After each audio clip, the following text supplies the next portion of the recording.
Tuhan di tengah keluarga itu artinya kita menghadirkan Tuhan di tengah keluarga kita. Karena memang kita perlu Tuhan. Kita butuh Tuhan di dalam menjalani kehidupan sehari-hari kita.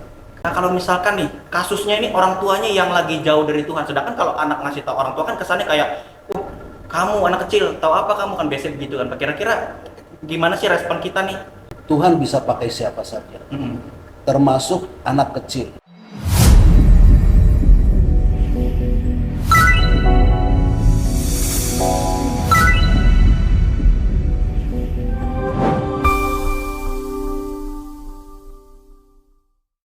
Hai Sobat Kreatif, balik lagi ke episode pertama kita di Bethlehem Podcast. Bukan sekedar ayat. Nah kali ini kita udah kedatangan tamu spesial, yaitu Pak Gembala kita, GSJA Bethlehem Pasuruan, Pak Jansri. Halo Pak Jansri. Halo juga Jeko. Iya, apa kabar Pak Halo Jansri? Putra. Halo, Pak. Gimana kabarnya Pak Jansri?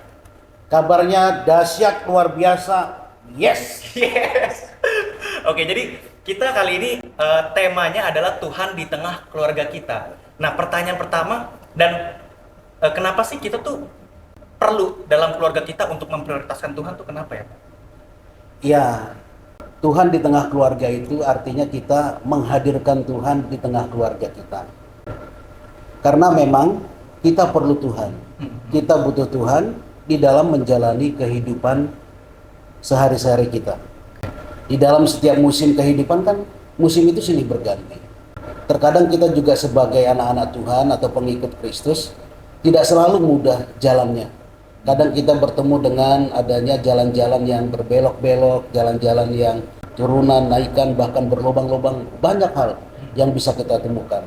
Jadi di dalam mengikut Tuhan itu tidak selalu mudah. Terkadang kita diizinkan Tuhan untuk mengalami yang namanya tantangan, rintangan, persoalan, masalah yang kita hadapi. Jadi kita sebagai keluarga anak Tuhan, keluarga Kristen, kita harus mengandalkan Tuhan, menyertakan Tuhan, melibatkan Tuhan di dalam keluarga kita. Harus menghadirkan Tuhan di tengah-tengah keluarga kita. Karena kalau kita menghadirkan Tuhan di tengah-tengah keluarga kita, Tuhan itulah yang nantinya akan menolong kita. Bahkan keluarga kita pun harus menyembah, mengutamakan Tuhan di dalam kehidupan kita. Karena terkadang keluarga kita atau orang Kristen tergiur untuk menyembah Allah-Allah lain, dewa-dewa lain, ketika keluarga tersebut atau pengikut Tuhan atau orang Kristen ini mengalami yang namanya musim yang tidak baik, atau musim masalah, persoalan. Mereka malah lari kepada hal-hal yang tidak berkenan kepada Tuhan. Lari kepada dukun, paranormal misalnya. Namun kalau kita menghadirkan Tuhan, artinya kita percaya, kita bergantung, kita mengandalkan Tuhan, bahwa satu saat nanti dengan waktunya Tuhan, Tuhan akan memberkati kita. Gini, kalau misalkan contoh nih kayak, oh iya, memang betul sih kita paham kalau misalkan kita juga merasakan kalau dunia ini kadang-kadang kita susah, kadang-kadang nyaman. Ya. Posisinya kan kita seringkali pas lagi nyaman nih Pak. Ya. Kita tuh lupa sama Tuhan tuh pas lagi nyaman gitu. Maksudnya pas lagi nggak ada masalah, pas kayaknya sekolah nilai bagus, kerjaan juga lancar-lancar aja. Nah, kira-kira apa sih yang harus kita harus kita punya supaya dalam zona nyaman kita tetap ingat Tuhan Pak? Kira-kira bagaimana Pak? Nah, memang kadang manusia, orang Kristen, anak-anak Tuhan itu ada di titik nyamannya. Nah, kenyamanan itu bisa juga berakibat yang tidak baik bagi kita. Karena terkadang kalau kita sudah nyaman, ya kata firman Tuhan, bisa-bisa kita ini melupakan Tuhan. Nah, contohnya begini, ada seorang pria, katakanlah rumah tangga, keluarga. Dulu waktu dia mengalami masa kesulitan, dia begitu sungguh-sungguh cari Tuhan. Dia rajin ikut kegiatan-kegiatan rohani.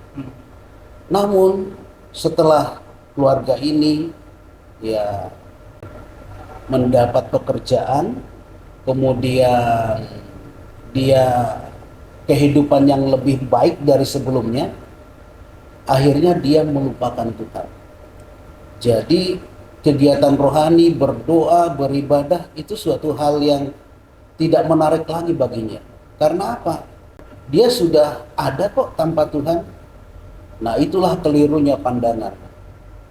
Yang lebih baik adalah ketika kita ini di dalam titik kenyamanan pun kita harus terus bergantung kepada Tuhan. Karena kita menyadari semuanya adalah berasal daripada Tuhan. Begitu kira-kira, Cik. Enggak seperti itu ya, kenyamanan dalam hidup. Apalagi untuk saat ini ya, saat-saat ini kan sekarang banyak lagi juga anak-anak muda yang baru membangun keluarga atau baru membangun hubungan. Bagaimana sih cara Bapak untuk menolong mereka supaya mereka juga tidak salah arah gitu loh dalam untuk tetap mengandalkan Tuhan dalam keluarga baru mereka. Khusus keluarga muda, tentunya sebelum mereka masuk di dalam pernikahan kudus, ya, mereka tentunya mendapatkan pembelajaran firman Tuhan.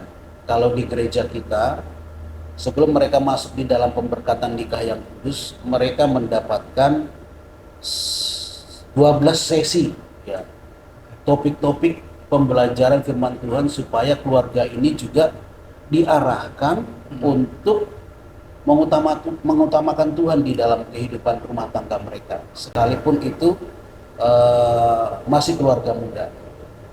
Jadi kan ini berdua, kalau mereka bersekutu bersama dengan Tuhan, mereka datang kepada Tuhan. Kata firman Tuhan, 2-3 orang berkumpul di dalam namaku, Yesus hadir. Jadi Tuhan itu hadir. Jadi pasangan muda ini yang sudah keluarga baru ini harus bersekutu dengan Tuhan, sepakat suami istri sebelum mereka dikaruniai anak.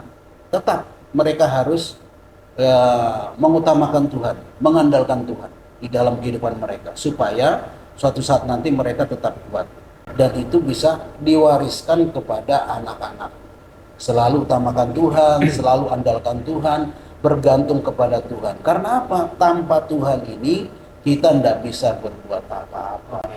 Nah, kalau kasusnya begini gimana, Pak? Misalnya kayak keluarga, oke, kalau misalkan pas baru menikah, mereka dekat dengan Tuhan, kemudian jatuh dalam dosa dan hidup dalam dosa, kan biasanya kan orang tua yang biasanya tuh kayak mendorong anak untuk datang kepada Tuhan. Nah, kalau misalkan nih kasusnya ini orang tuanya yang lagi jauh dari Tuhan, sedangkan kalau anak ngasih tahu orang tua kan kesannya kayak, kamu anak kecil, tahu apa kamu, kan biasanya begitu kan. Kira-kira gimana sih respon kita nih, gitu, sebagai anak mungkin atau bagaimana pemuda?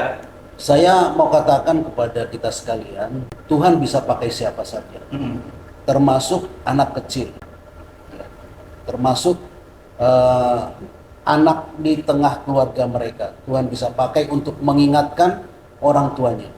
Jadi tidak apa-apa juga, misalnya anak itu mengingatkan orang tuanya. Misalnya orang tua itu lebih mengutamakan duniawi, kerja duniawi, kerja. Ya anak bisa saja, ayo Pak, kita ke gereja dulu, kita beribadah dulu, nanti Bapak lanjutkan kalau memang ada agenda lain. Jadi kata firman Tuhan kan begini, jangan seorang pun menganggap engkau muda, tapi ya jadilah teladan. Dan di keluarga kita pun anak-anak dipakai Tuhan untuk mengingatkan orang tua kita supaya kita itu datang beribadah kepada Tuhan seperti kata firman Tuhan di dalam Yosua 24 ayat 15 itu bagian B-nya, tetapi aku dan seisi rumahku kami akan beribadah kepada Tuhan. Sungguh luar biasa kalau misalnya keluarga itu datang sama-sama beribadah ke Tuhan. Seperti dari visi dari Gereja Sidang Jemaat Allah Bethlehem Pasuruan, gereja kita ini adalah tempat pilihan keluarga-keluarga untuk berbakti. Berbakti artinya menyembah Tuhan. Gereja ini tempat pilihan keluarga. Jadi saya pengen sebenarnya itu di dalam satu gereja itu kumpul keluarga. Karena ada demikian. Dia bergereja di GCA, beribadah di GCA, namun barangkali orang tua atau anaknya di gereja yang lain. Kerinduan kita adalah supaya keluarga itu datang sama-sama beribadah kepada Tuhan. Mereka berbakti kepada Tuhan. Setelah berbakti, mereka berjemaat di dalam gereja kita, kemudian mereka berakar, bertumbuh, berbuah, dan melayani. Saya percaya keluarga itu akan diberkati oleh Tuhan. Amin. Keren nggak teman-teman? Bapak Ibu semua yang menyaksikan. Sangat penting kita mempunyai semangat atau tujuan untuk tetap dekat sama Tuhan di dalam keluarga kita. Nggak usah malu walaupun kita masih muda, kita tetap bisa kok untuk mengingatkan orang tua kita, adik kita, kakak kita untuk tetap fokus sama Tuhan.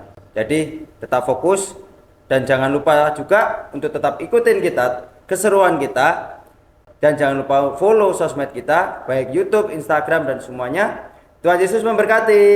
Be creative and stay focused.